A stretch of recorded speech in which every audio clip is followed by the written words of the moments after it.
wrong with you?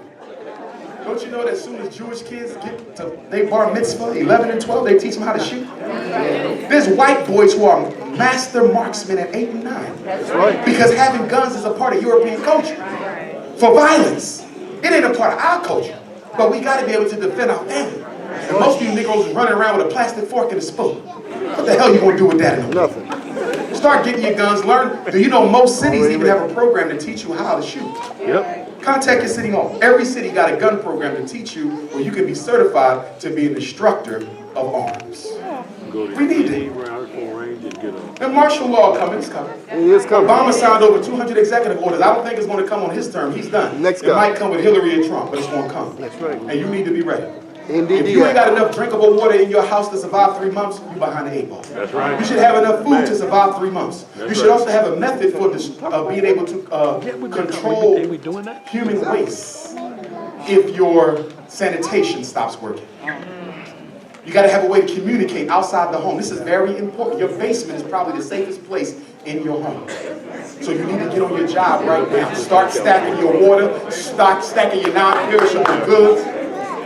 Ladies, your monthly requirements and all that, you need to have all that mapped out. 3 months. That's right. 3 months if you can never go outside. Listen, that Purge movie is real. Yeah.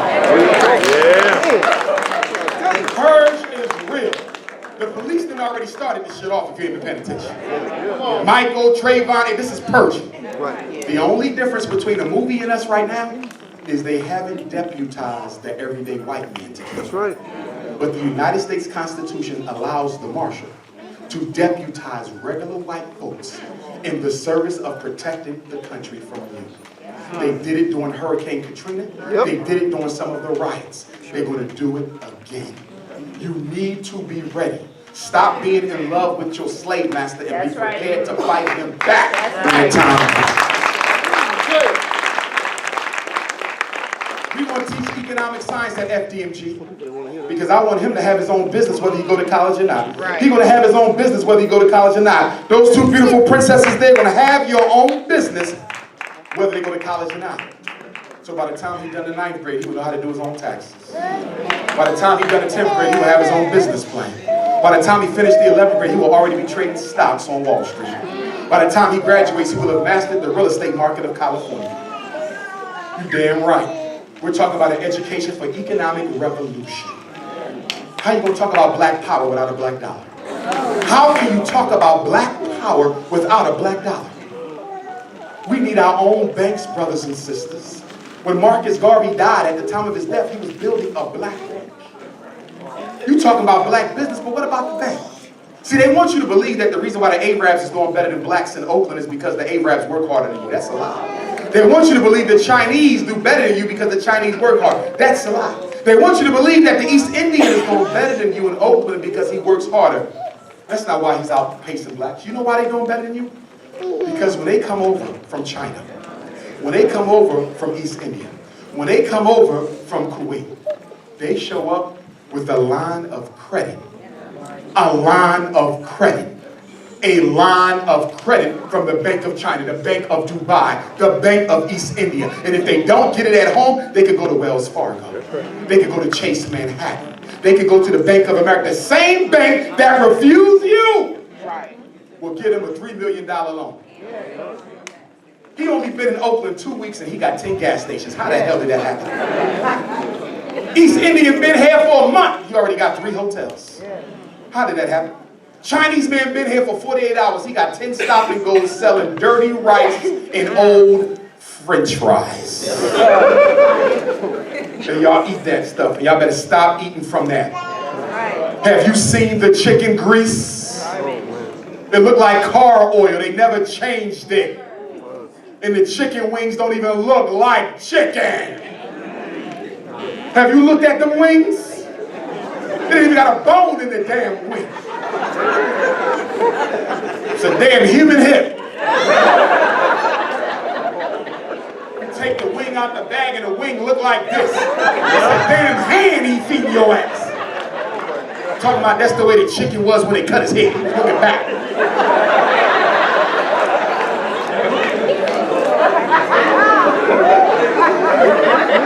We also going to teach the science of the black family.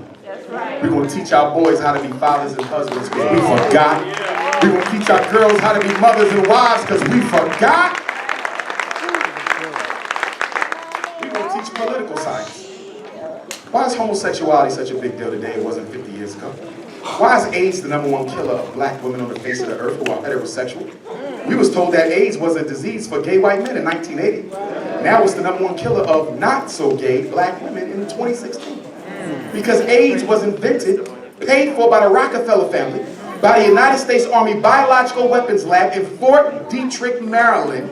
That's where they made AIDS, Ebola, West Nile, and the Shanika disease. Thank you.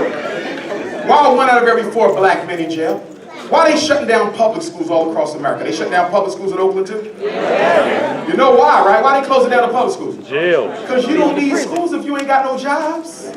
Schools are to prepare your kids to work for Pepsi Cola, McDonald's, Walmart. But if they give it all the label to other non-white ethnic minorities, there's no job for your child. Why waste money on education when you know you ain't going to have no employment? So Dr. Johnson, if what you say is true, what is the purpose of education in Oakland, public school? The purpose of public education in America for every black child is to prepare the boys for prison and the girls for poverty.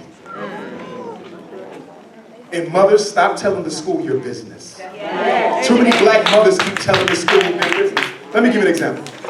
You went in there tomorrow, you're going to go to school tomorrow, you're going to say, hey, please don't call me no more.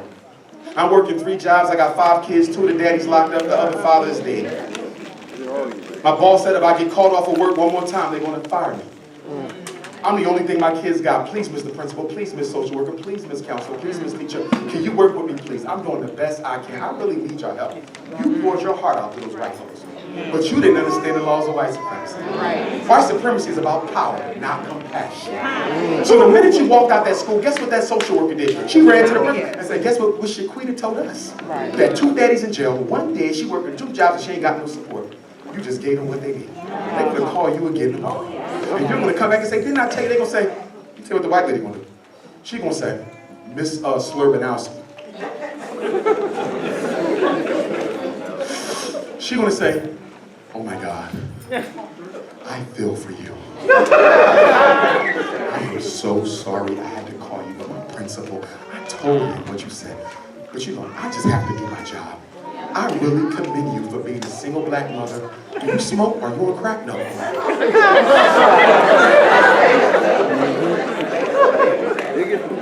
You are my hero.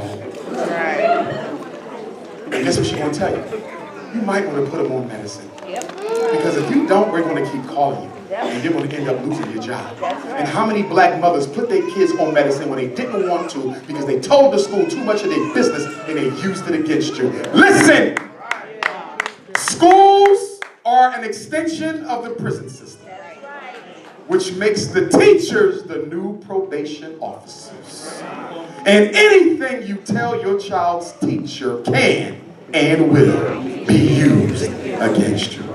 Mothers, keep your... Listen, even if you're a single parent, I would not tell them. Do you have a husband? Matter of fact, I do.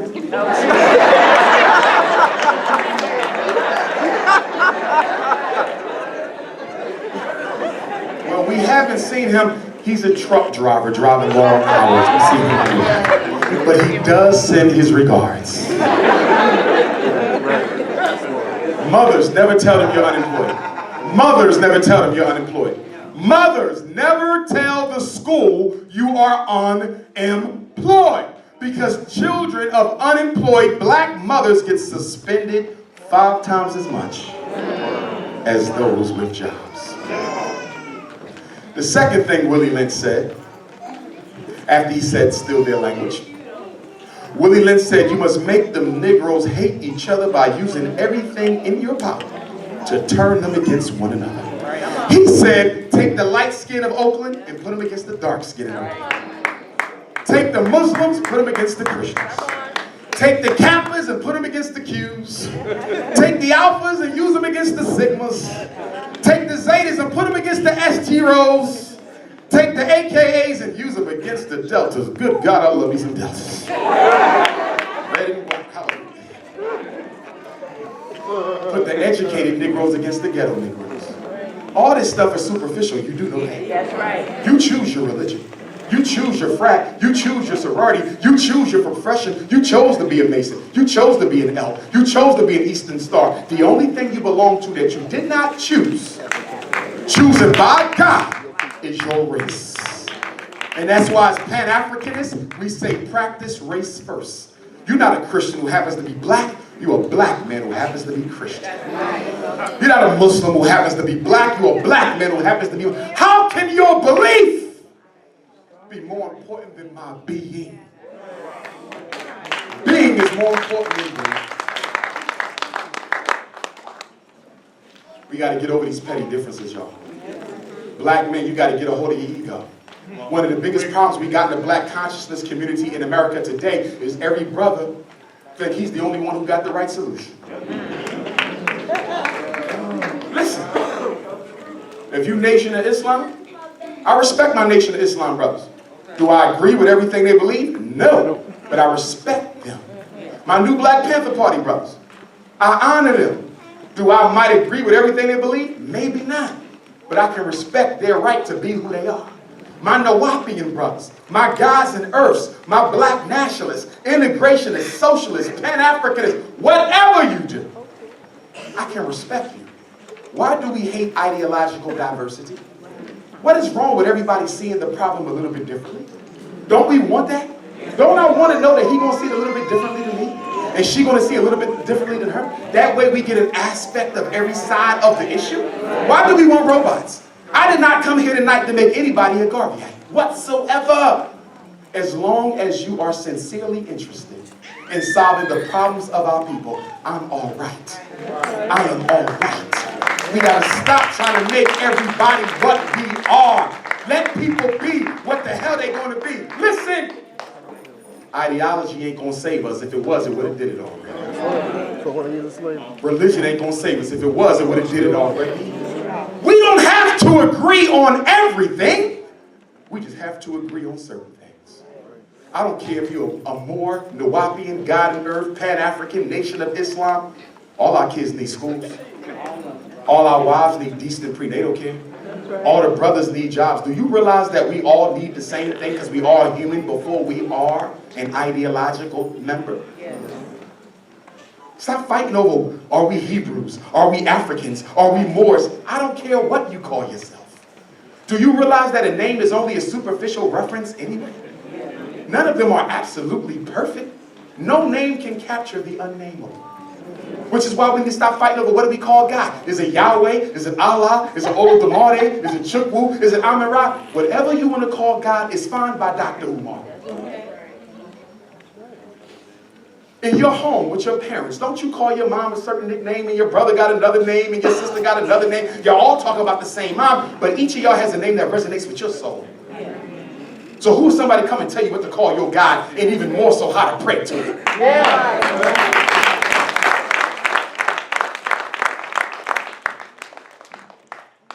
You can't reduce the unnameable to one name.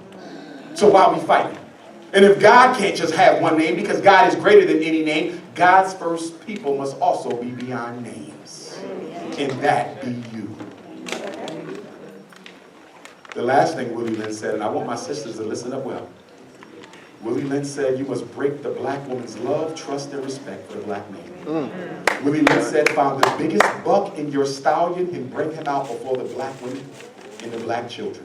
He said, line up all the children and all the women and bring out the most masculine alpha male in your slave stable. Put him in front of those women and children and beat his ass down until he's almost nothing. Don't kill him, but beat him so bad he's going to wish he was dead. By doing this, the respect that the black woman had for the black man, she loses it. The honor that the black woman once had for the black man will automatically go away. He said after you beat him down, tie one leg to one horse facing this direction and another leg to another horse facing that direction. And after you tar and feather him, beat both horses simultaneously until they run off in different directions and scatter his body in two. He said, make sure the children watch. It is important that the children watch so the fear of the slave master will be greater than the fear they have for God himself. Black woman, The black man is down on one knee. I know that, sister. And I apologize that we have not been everything y'all need us to be. I am sorry. But no matter how bad we are in, don't you ever let the white man use you against us. We fight together, man and woman, side by side.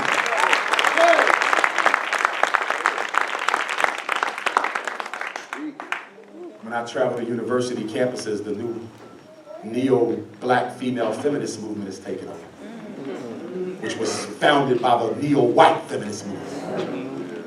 And they got black women thinking a black man is their problem. No, sister, the black man is not your issue. The racism that disadvantaged him is your issue. How dare you say you're going to lock up with white women against the black man?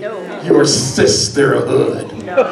Where was the white woman when your ass was being raped during slavery? Where was the white woman when her husband was beating your back? Where was the white woman when your kids was being sold away off the plantation? Do you realize, black woman, that the white woman was your worst enemy? That's right. Why did the slave master sell your kids? Because the white woman told him, sell the babies off so I know you don't care about them more than your own. That's right. He would make her beat. She would make him beat you in her presence to prove he didn't love you. To prove your sex wasn't greater than... Yes! The white woman was your problem. You saw 12 years of slavery. The white woman was that sister's problem. And now you want to unite with your white sister. That white woman don't care about no black woman no more than the white man care about the black man. This ain't no feminism. This ain't no multiculturalism. This ain't no LBGTism. This is us fighting against racism. That's right. As we prepare to wrap, what time we got?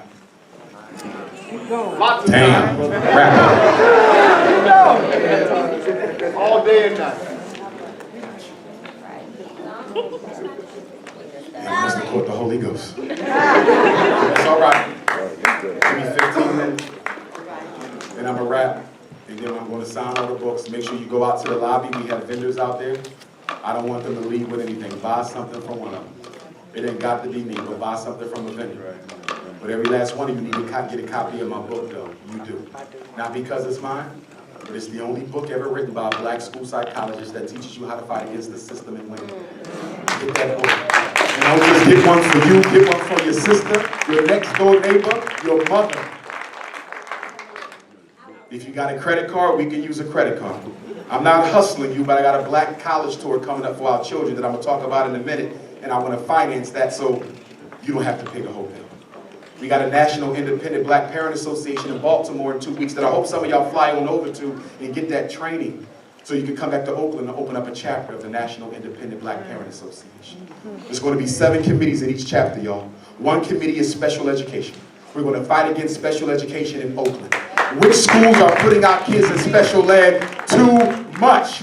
Which school is diagnosing ADHD too much? Which school is putting our kids in special education full time too much? And what is the principal doing with the extra special ed cash?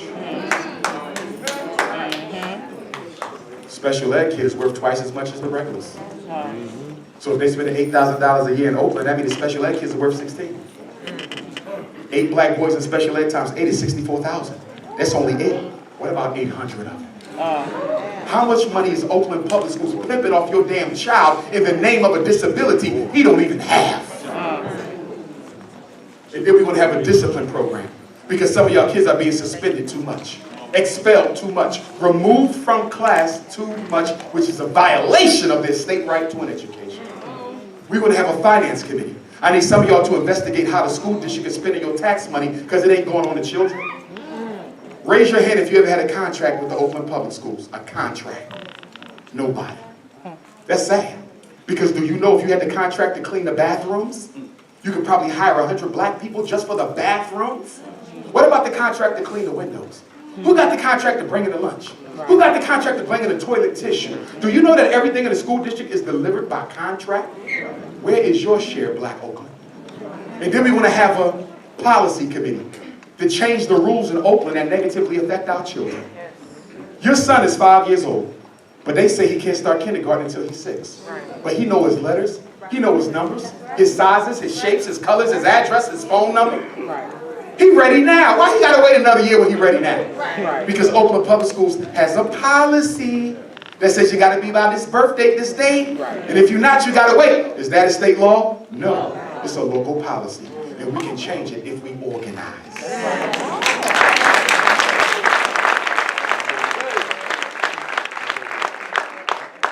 Then we're going to have a homeschool committee. For the parents who are homeschooling, we need to organize y'all to make sure y'all doing it right, because some of y'all fooling around at home. You're not schooling, you're fooling. And we need to make sure you're doing it right. Homeschooling is a good temporary solution until we build the FDMG, but you got to know what you're doing. You got to have a curriculum. You got to have a calendar. Is your homeschool going to be every day? Is it going to be 9 months like the regular school year? Is it going to be a 12-year a month school? Are you going to teach for 4 hours a day? Are you going to teach for 7 hours a day? How are you going to assess your kids to make sure they're making progress? And whatever you do, parents, make sure you fill out the paperwork at the school district to let them know you homeschool. Because if you don't, they put your kids on a truancy list. And once they hit 30 days, they come to take that child and all the rest of your kids out your house for parental neglect, educational neglect. And if you don't give them the ADHD medicine, medical neglect. And guess what they do when they take your kids from you? They give them to gay families. I'm telling you what I know. Guess who get all the black foster kids? Gay people get it. Because gay people cannot procreate. So they get the black kids because nobody wants to adopt black kids, not even black people. Nobody wants to adopt black kids, not even black people. So the gay people get them. And the gay people will get 3 or 4 black kids, and they always get the ones with the most psychological issues, because you get more money the crazier the kid is. So if you ever wonder why white folks be foster parenting black kids, and you say, why do white folks always got the crazy black kids? More money.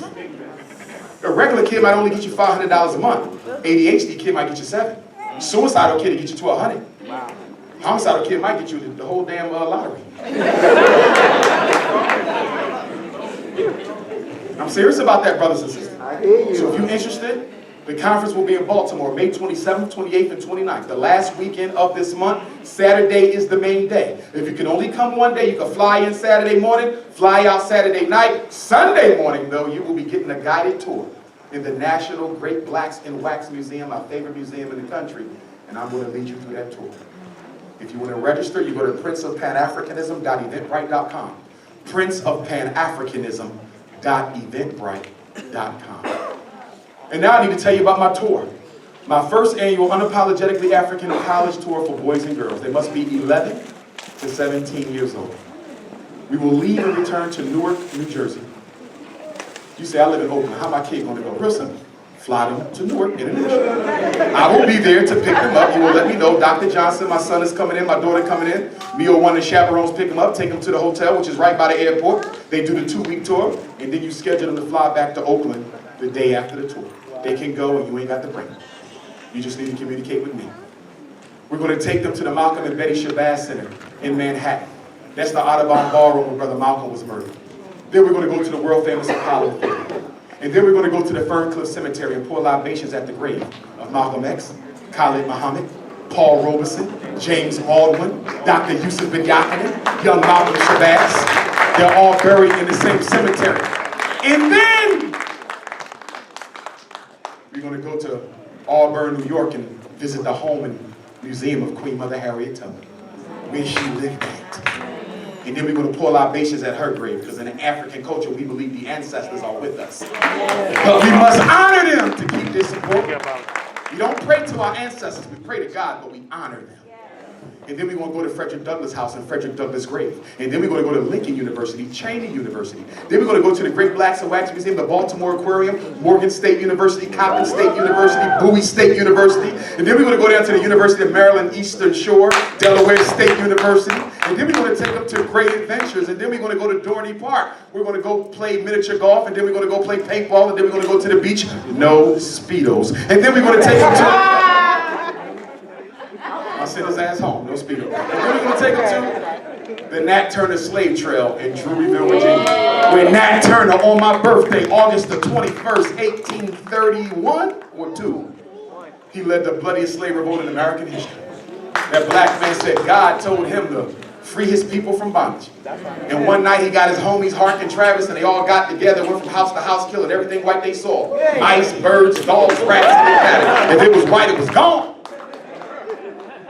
But then they caught Nat And the white man came into Nat Turner's cell and he said, I hear you call yourself a prophet, that God told you to do this. And Nat said, that's right. And the white man said, well, if God told you to do this and your slave revolt has been betrayed and is unsuccessful, you have failed, you're soon to be hung, doesn't that mean your God has betrayed you? And Nat Turner looked up at the white man and said, I beg your pardon, sir, but even Jesus Christ had to be crucified. Unapologetically African. Then they said they took Nat Turner across the street. Your children will see when Nat Turner was hung. They will visit the cell where Nat Turner was until he was hung. They said when they put the rope around Nat's neck, Prophet Nat, they said he wasn't even afraid, no shaking. They said when they yanked his body up, normally your body shake for one of oxygen when you're being hanged. Nat Turner's body did no such shaking. They said white folks were so enthralled at this black man that when they let his body down after he was declared dead, white folks took out their knives and they took pieces of Nat Turner's bodies home. But guess what they did with Nat Turner's head? They beheaded him, cut it off, sent it to Harvard University to be studied by the scientists to see what it was about this black man that did not allow him to be scared of white people. Well, guess what, brothers and sisters? That was over 160 years ago. Would you believe that Nat Turner's head still has not been returned? That Nat Turner has still not been buried? A black lawyer owns his head today. The Nat Turner skull is owned by a black lawyer. And the Nat Turner family is trying to get the skull back, returned to Virginia, so Nat Turner, our greatest revolutionary hero, can be given a burial for once in his life. If you got a child 11 to 17, you know where they need to be. June 30th to July 14th. The tour is a $2,000 tour. It's really $3,500, but I'm paying the rest. I'm paying for the bus straight out. I'm paying for many of the admissions straight out. And this is important, because a lot of y'all like to lump me in with other scholars who just pimp. I'm not no damn pimp. Amen. When you buy a ticket to a Umar Johnson lecture, you can rest assured that most of that money is going into one of my programs, not into my damn pocket. I'm a school psychologist. I was doing just fine before this lecture thing popped. Let me just be real. A lot of people don't have a career out of black consciousness. They make their living pimping you. I don't have to do that. I have a profession that I do quite well in. Your tickets finance my programs. You can pay the $500 deposit at princeofpan-africanism.eventbrite.com. I make no money from it. And then we going to Africa, and I don't make no money from that either. We're going to Senegal and South Africa, 13 days and 13 nights. Sunday, July the 24th until August the 9th, we will go to the Goree Island Slave Dungeon. We would go to Pink Lake. We would go to the National Museum. We would eat some of that good Senegalese food, get in that nice Senegalese water. We would go to South Africa. We're going to visit the gravesite of Shaka Zulu. Yes, indeed. We're going to visit the home of Nelson and Winnie Mandela. We're going to visit the Apartheid Museum so you can see how they treated our brothers and sisters until 1994. You would go to the Hector Peterson Museum, which inspired the movie Serafina, where in 1976, 1977, the black students of Soweto stood up and fought against being taught their schooling through the European Afrikaans instead of their native Xhosa and Zulu.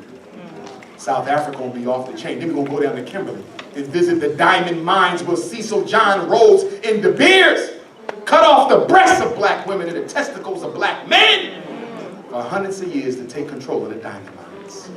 If you've never been to Africa, you can go with me. If you need the flyer, text me for the flyer. You can call Queen Mother Adela. She's the tour director. The deposit for that is $500. The balance isn't due until we leave. That trip is about $4,600. Everything included except your spending money. Let me give you my phone number. Take my phone number down. So if you need to text me for something, you can. Ladies, it ain't that type of party. I'm fresh off one scandal. I ain't looking for another. You might be a strip. Listen.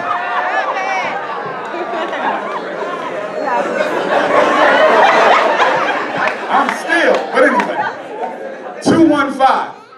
215-989-9858. My cell number is 215-989-9858. One more time, 215-989-9858. Dr. Umar need to fly for the Africa trip. Dr. Umar need to fly for the Black Boy and Girl College tour. Dr. Umar, I want to come to Baltimore and help organize the parents. I want to start a chapter in West Oakland. I want to be there in 2 weeks. Can you send me the flyer for that? Okay? One more thing, parents. Every Tuesday morning, I host a free Black Parent Teleconference. Every Tuesday morning. If you ever have a question about your child, education, or mental health, you can call me for free, and I will answer your questions. Okay?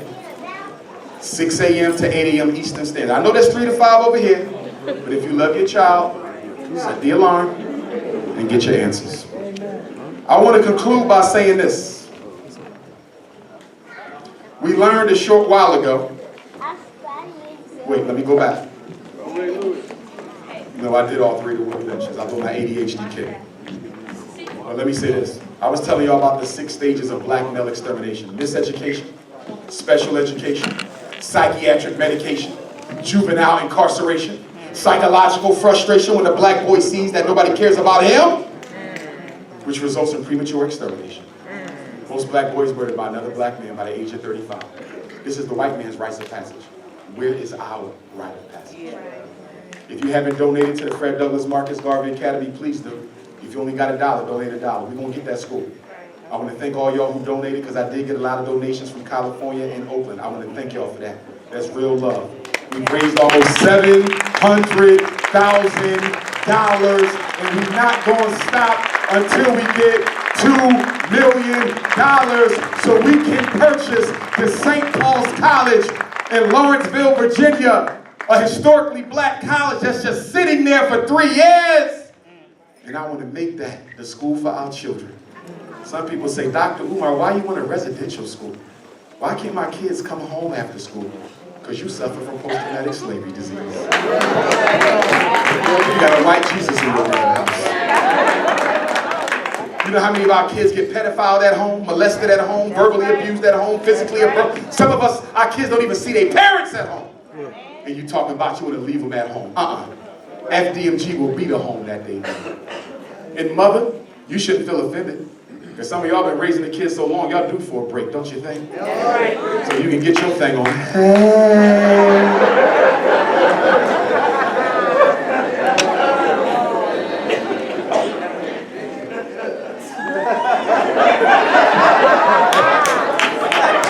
And then we just found out that they're going to put Harriet Tubman's face on the front of the $20 bill. Y'all happy, ain't y'all? We love white folks. They gave Harriet $1. She got $1. Isn't it ironic that Harriet is on the front? It is. But guess who's on the back? Andrew Jackson, one of the most racist presidents in American history. He's going to be holding Harriet up. I don't give a damn about Harriet on no dollar. That's right. It was Harriet being a slave that gave you that damn dollar. Right. Black people don't fall for that. That's right. They gave you Obama and Harriet Tubman on the 20, and that's your reparations. Yeah. They gave the white folks a Supreme Court justice. They gave the gay folks more laws in 4 years than they gave black folks for 400. And you're supposed to settle for a black president and an ancestor on the 20. Get the hell out of my face. Keep your $20 and give me the bank that the money came from. That's the reparations you give me. In conclusion, and I'll be here all night, but I know I got a lot of books and pictures to take. So I got to cut it, but I will be back. I love you too.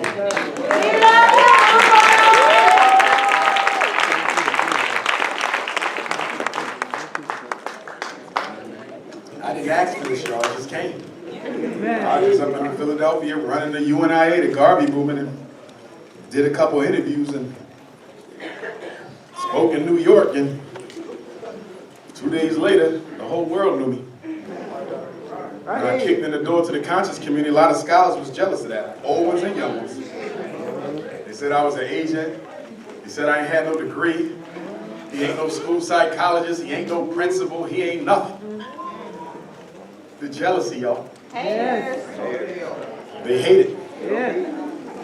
I think I might be the first scholar in American history who is simultaneously the most requested in the hood, the most requested on the college campus, black and white, and the most requested internationally all at the same time.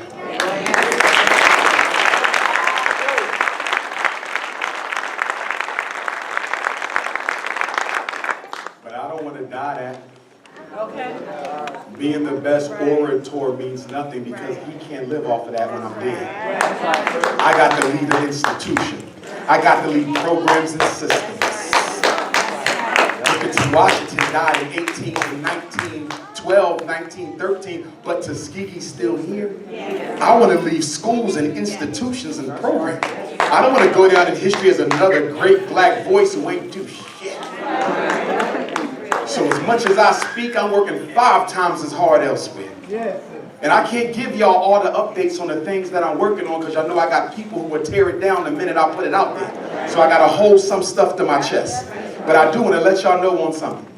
If any of you are true Pan-Africans, then to be a Pan-Africanist, all that means is you believe all African people are one family. That's it. It means that whether you live in Nigeria or Oakland, whether you live in LA or Chicago, whether you live in London or Jamaica, we one people. That's all Pan-Africanism is. Family first, wherever they are. Pan-Africanists believe that as Africa goes, we go. You ain't got to move to Africa, but you damn sure better do something for Africa, because until you do, you'll never get respect. Marcus Garvey said a strong people are strong everywhere. Why Chinese never get killed by cops? Never. Why Arabs never get killed by cops? Never. Why East Indian kids never get killed by cops? They got Chinese gangs in America. They got Arab gangs. But they can't do it because they got powerful nations backing them up. Who does the black man and woman of America have to back you up? What country can you call to for assistance on this planet? Not a single one. That's why the black American problem hasn't been solved, because you failed to see it as a reflection of the African. As Pan-Africanists, we believe as Africa goes, so goes all African people. You can never get more respect than your mother, so you better look out for her. For those of you who are serious Pan-Africanists and can afford to leave America for 3 months, listen to what I'm about to say, then I'm going to give my quote and we're going to end it. I think I'm going to... I was trying to see where I'm going to sign books at when I'm done. I don't see no steps coming up here. Outside. Have everyone wait, and then we're going to meet them outside. We got to set up. Oh, okay. So we're going to be all right. And your phone's ready too. Don't be waiting till you get to the front of the line. We can't have a conversation because we got 340 people in here. So, picture, sign the book, call me later.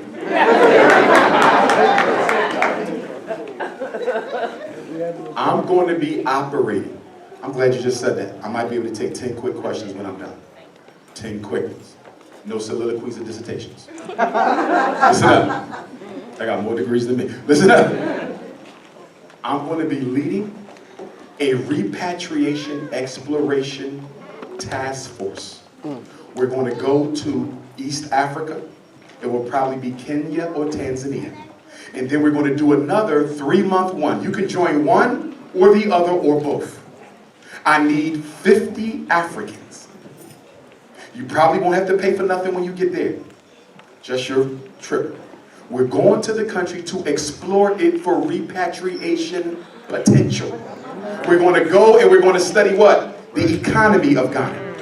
She's going to head up studying the schools of Ghana. What do they need in the schools and how can we build schools for them and ourselves?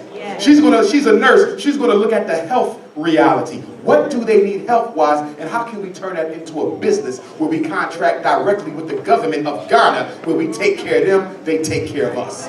She's going to look at the agriculture. He's going to look at import-export. He's going to look at mental health. Imagine 50 of us in one country at the same time. We can lock it down in 3 months. Come back to America. Let everybody in America know. If you're tired of being in this shitstorm, come back home to Africa. We got a whole community set up for Africans who are ready to go back home and start fresh. Because there's future and there's potential in Africa, brothers and sisters. So if any of y'all serious about that, be on the lookout. This ain't no joke. This is for 2017. So get yourself ready. But I'm looking for 50 people. I got to interview you. You cannot be sexually confused. Africa got enough problems of her own. Ladies, you got to be natural. You cannot go process. It ain't that type of party. Brothers, if you got a white wife, no. Okay? I'm just keeping it real. Can the children come? Potentially, yeah. Especially if they're young, because they can't be separated from you. Okay? But this is real. East Africa, West Africa, 3 months, 2017. Brothers, if you owe child support, Pay it because you can't get a passport without it. You ain't lying on that one. Pay your child. Get your ass right off the plane. In Africa, sandals and all, and lock your ass up.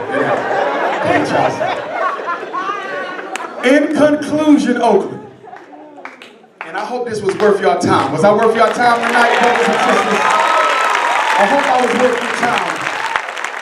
I hope I was worth your time.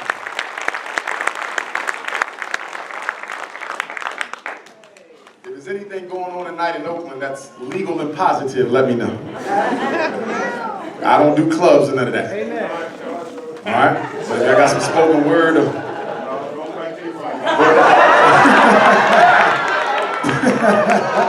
He said, just go back to your room. This is Sin City. He said, go back to your room. I'm mad. Yesterday, I wanted to go check out the game. Y'all should have gave me some tickets so I can experience it. But I heard it was number white folks inside. That was a damn Klan meeting in blue and gold. Listen up. I got one thing to say before my quote to my biracial brothers and sisters, because I want to make sure y'all clear with me. If you are a biracial African, you got a white mother, white father, I consider you 100% African. You my brother. You my sister. I don't put us in groups like that. Okay? When you study genetic crossover, there's no such thing as half white. When you have a dominant African gene and a recessive European gene, how the hell you get a half? The dominant takes over the recessive. You 99.99% African. Only problem is some of y'all not comfortable in your skin. That's right. And some of y'all not ready to be black all day. Y'all want to be black at the Umar lecture, but white as hell with your Jewish grandparents on the weekend. We need you to make up your mind to be black so we can trust your ass, because we need you. You belong to the family, we need you, but be real.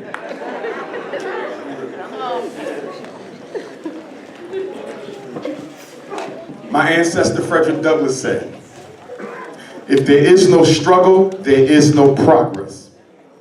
Those who profess to favor freedom and deprecate agitation are like men who want crops without plowing up the ground. They want the rain, but they're scared of the thunder and the lightning. They want the ocean, but they're scared of the awful roar of the waters.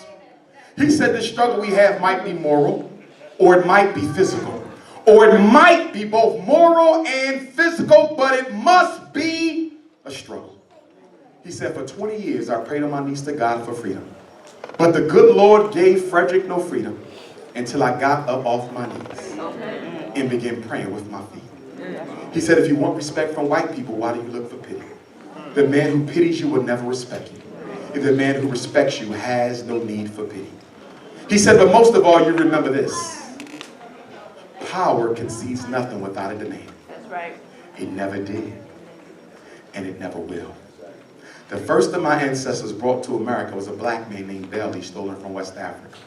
He was brought to Talbot County, Eastern Shore, Maryland. He married a black woman by the name of Selah, for whom my 4-year-old daughter is named. They had a daughter by the name of Jenny in 1745. In 1774, Grandma Jenny gave birth to Grandma Betsy Bailey, the grandmother who raised Frederick. She married a free black man named Isaac, but in slavery the children would be of the same condition as the mother. And since Grandma Betsy was a slave, so would be all 12 of their children. I want to draw your attention to 2 daughters. One daughter was named Harriet. Another daughter was named Young Betsy, my 5 times great-grandmother. These 2 sisters were raped by Aaron Anthony, the white Irishman who owned my family. As a result of Aunt Harriet's rape in 1818, she gave birth to the greatest black leader in American history. His name was Frederick Augustus Washington Bailey. At the age of 20, Uncle Fred ran away from slavery and escaped to freedom. He changed his name from Fred Bailey to Fred Douglass to evade capture on the fugitive slave trade. His little brother was born next year, my 4 times great-grandfather, Stephen Henry Bailey, born to my grandma, Young Betsy, who was sold away deep into Mississippi when Grandpa Stephen was still a baby. They were cousins because their mothers were sisters, but they were brothers because the slave master raped those sisters. Grandpa Stephen wasn't so lucky, he couldn't run away. He married Grandma Caroline. Their firstborn son, my 3 times great-grandfather, was George Washington Bailey, the first black public school teacher in Talbot County, Maryland. He married a black woman by the name of Annie after the Civil War, in which he fought side by side with Grandpa Stephen. Frederick didn't fight in the war, but he sent his 2 sons, Lewis and Charles. They went north to Boston. They fought in the Boston, Massachusetts 54th Colored Regiment. If you ever seen the movie Glory, Morgan Freeman and Denzel. That's really about the story of the sons of Frederick Douglass. When the Civil War was over, Grandpa George married Grandmom Annie. They had Grandmom Caroline, who moved to Philadelphia, who had Grandmom Vivian, who married Grandpa Cicero, who was a Spanish-speaking Cuban African. They had my Grandma Maida, who's still living, but she married Grandpa James Johnson, who's now deceased. And then there's my Uncle Clifford, who was murdered. And then Grandma Vivian and Grandpa Cicero had Grandma Maida, who married James Johnson. We had my father Jamal, who married my mother Barbara, and on August the 21st, 1974, I was 11th generation descendant of the first of my families that we brought to America. But I can't just call on that line because it's famous. Let me remember the not so famous ancestors, like Grandma Gertrude and Grandpa Charlie and Grandma Curly and Grandpa Robert Shoemake Jr. and Robert Shoemake Sr. and Emma Hollinger and Grandma Delia Pratt and Grandpa Isaac Johnson and Grandma Mylene Johnson and Grandpa William Thomas Tillman and Uncle Billy Jr. and Uncle Eric and Uncle Dennis and Cousin Nancy, who drowned in the swimming pool. Let me call on Dr. Leophis King, Baba Taharka, without whose help I would have never got my doctorate. Let me remember the original black man, Reverend Dave Devlin, my big brother, who we buried a couple years ago. And let me not forget Clifford Howard, my brother from another mother, who always had my back until he died. And you got ancestors too, but you got to call them on out. You got to wake up every morning, you got to pour that water out. Our angels are our ancestors. Marcus Garvey said, without confidence in yourself, you are twice defeated in the race of life. With confidence, you have won even before you have started. Marcus Garvey was asked, are you an African or are you a Jamaican? Are you an African or are you a Jamaican? And in response to that question, His Excellency Marcus Messiah Garvey, leader of the largest black organization in world history, the Red, Black, and Green UNIA, said, you asked me, am I African or am I Jamaican? I answer you by saying, I would never, ever, ever give up a country, a continent, for an island. I am an African. Oakland, California. Thank you, Black family. One love. Due to the time, I won't be able to take the questions because I got to get to the signing. So you can go out here to the front. My table is up there. The other vendors is out there. Please support them. I got hoodies, I got t-shirts, I got DVDs, I got books, I got hats, I got buttons, and I also got donation envelopes for the fundraising. Remember, you can use credit card, and I'm going to be somewhere soon, so I can sign. Let them know.